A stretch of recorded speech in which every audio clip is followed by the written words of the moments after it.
How's it going? SP Modeler 7850 here. I'm coming from my back porch and we are going to weather a locomotive. This is an update, basically like a part 2 to my original how to weather locomotives, except I have access to more supplies. So today we will be weathering this Western Pacific GP35. It's our Athearn Roundhouse. It's an Athearn Roundhouse. It's a pretty good model. I installed a Digitrax decoder in it because I can try to add sound to it later on, but for now this will be good. So what we're trying to achieve is this 3013 Western Pacific. I found some prototype photos.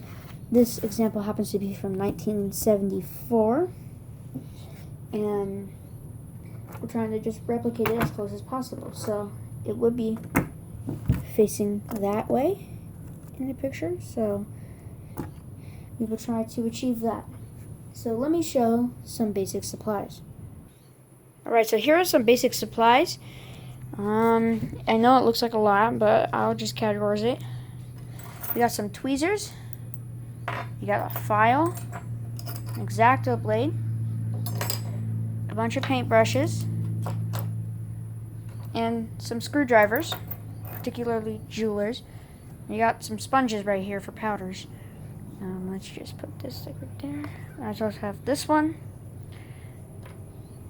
This is sort of like to just dust off the model after applying the powders. We got some cotton swabs. We got the parts list of the actual locomotive, so how to deassemble it. We got some powders and paints and some sealant for the powders. And we got a cradle so we can take the couplers off the coupler boxes if we need to.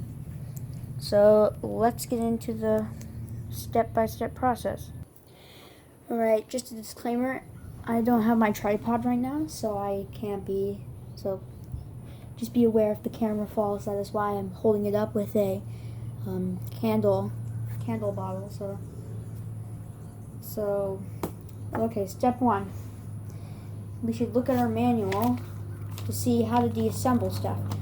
So if we take off the couplers,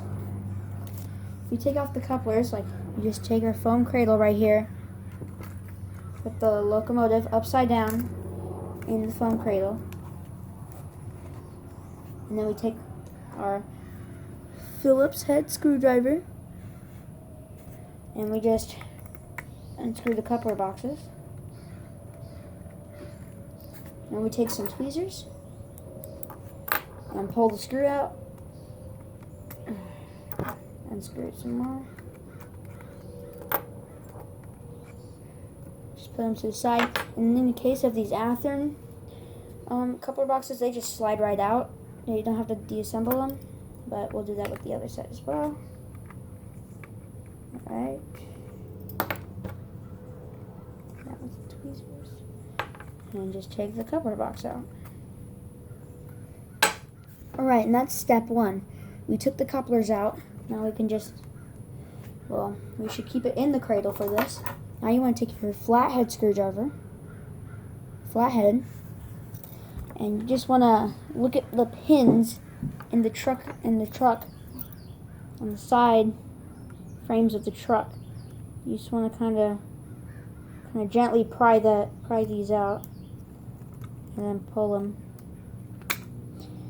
And they should just take right off.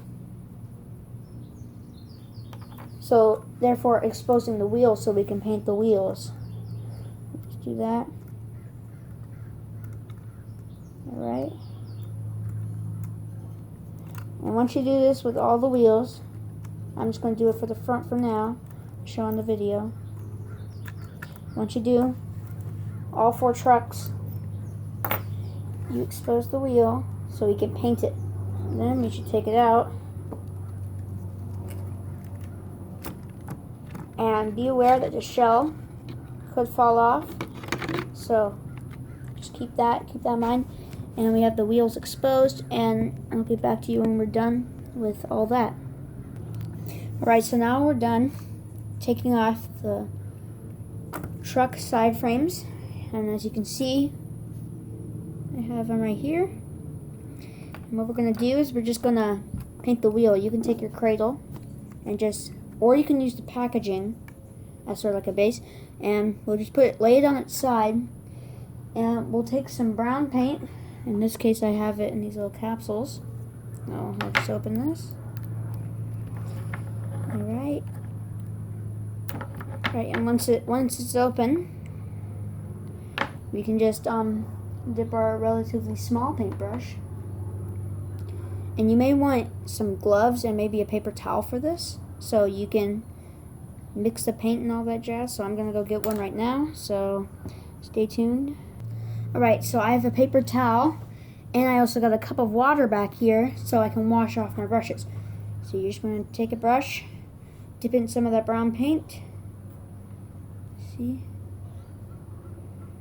Dip in some of that. And you want to get a little bit of paint off the brush.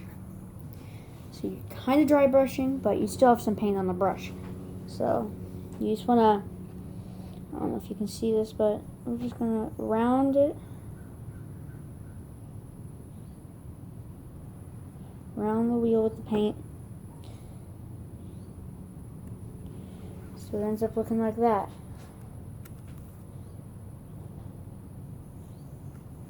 And once that dries, it's going to give a good rusty effect on the wheel.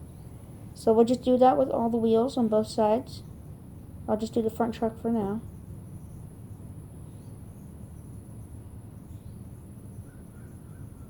And I'm not too worried about getting paint on the actual part that touches the rail right now. We'll clean that off later when we're done weathering. So don't freak out if you get paint on the side of the wheel. We'll clean that off. I'll show you how to clean that off later. So that's step 2, painting the wheels. So now what you want to do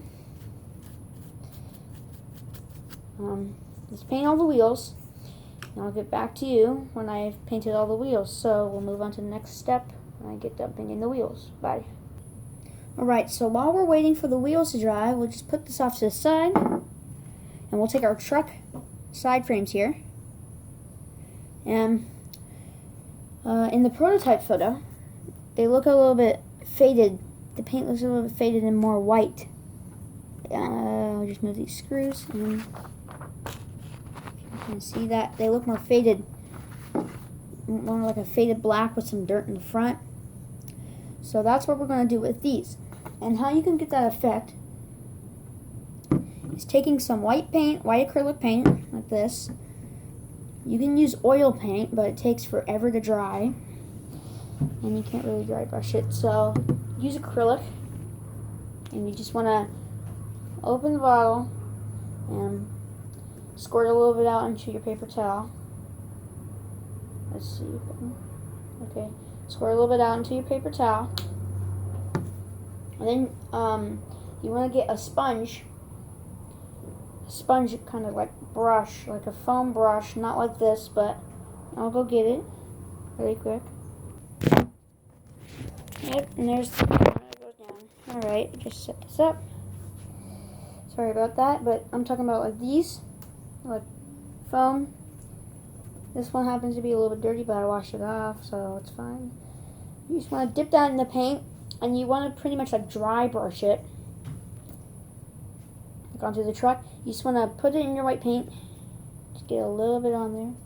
Well, I got a lot, but then you want to stipple it out on the paper towel until it's almost like you have barely any paint, so you're kind of dry brushing, like that. Then you just want to stipple it on the truck. I think I got a little bit too much paint.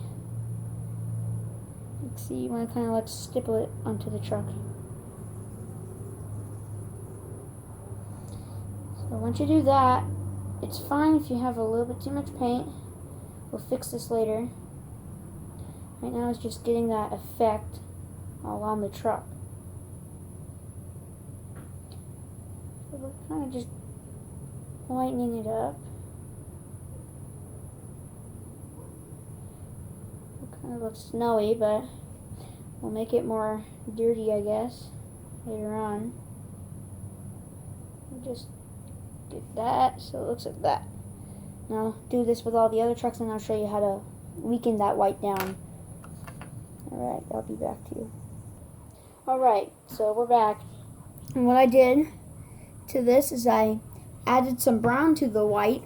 And then it was a little bit too dark, so then I kept on dry brushing white on until I got this kind of effect. We'll put powders on this later, and maybe we'll put some black on it, like a kind of sort of like a wash, like a black wash on it, to make it look a little bit better and more grimy. But here's the, I guess, the result of that. And I'll show you how to darken it up to make it look like the truck on the real thing a little bit more later on. So stay tuned for that, and I'll get back to you with the next step. Alright, I'm just giving you a brief overview of what this is so far. Got the trucks. Got 2 trucks finished.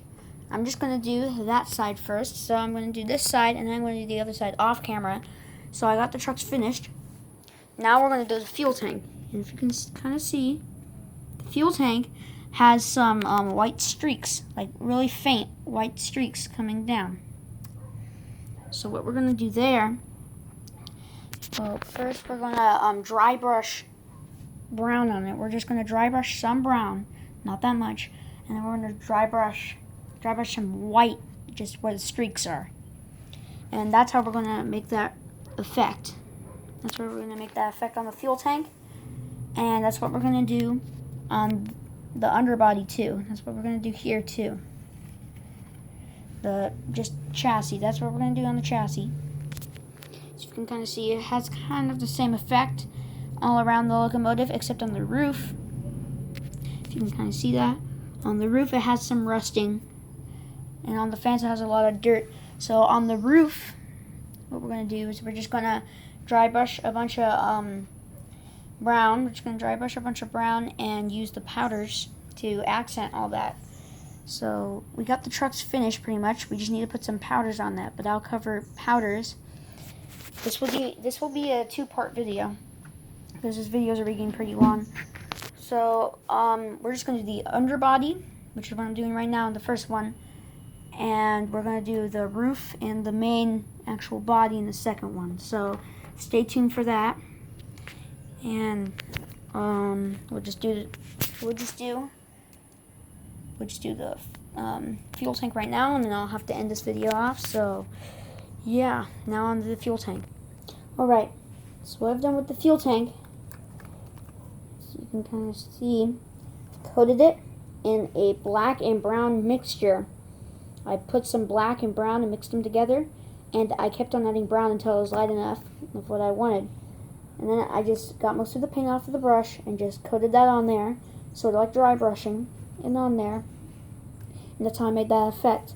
Now I'm going to add some black. I'm going to dry brush some black on just to, you know, because I think I added a little bit too much brown. We'll just take some of our black, put it on our brush, just kind of just get most of the paint off the brush on the paper towel. And then once we do that, we'll just kind of coat that in spots where it needs it.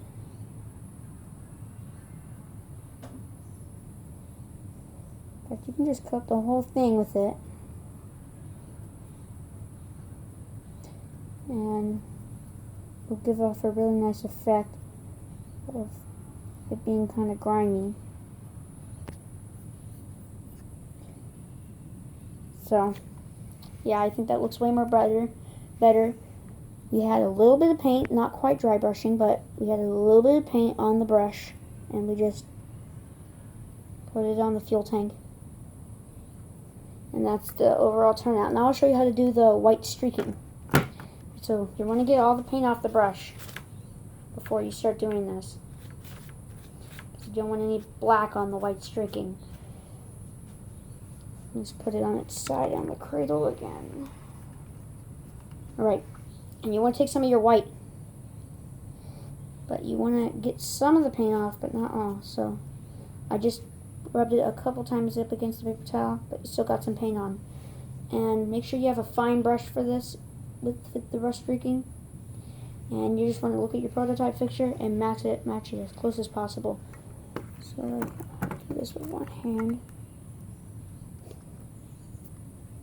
So it looks like it's towards the middle, so you just want to go like that. That's too wide, but yeah, I can't do this with really one hand, but you just kind of like flatten out your brush a little bit. You just kind of like rub that against the top, and that's how you make your white streaking. I'll rub some more paint off my brush. If you mess up, you can always use the Q-tips to kind of clean up some of the work. So I'll get done with that, and I'll have to end the video and show you what the progress, and I'll make a second part later. So see you soon. Alright, so I'm just going to wrap up here. And so far we've gotten pretty much on this GP35. In the next video I will cover the upper body and the roof, and I'll also be covering powders. But for now, you just want to just coat it with washes and paints, and then at the end you do powders, and then you seal it all. So I'll see you in the next video. Make sure to like and subscribe if you enjoyed. And I am STP Modeler 7850 out.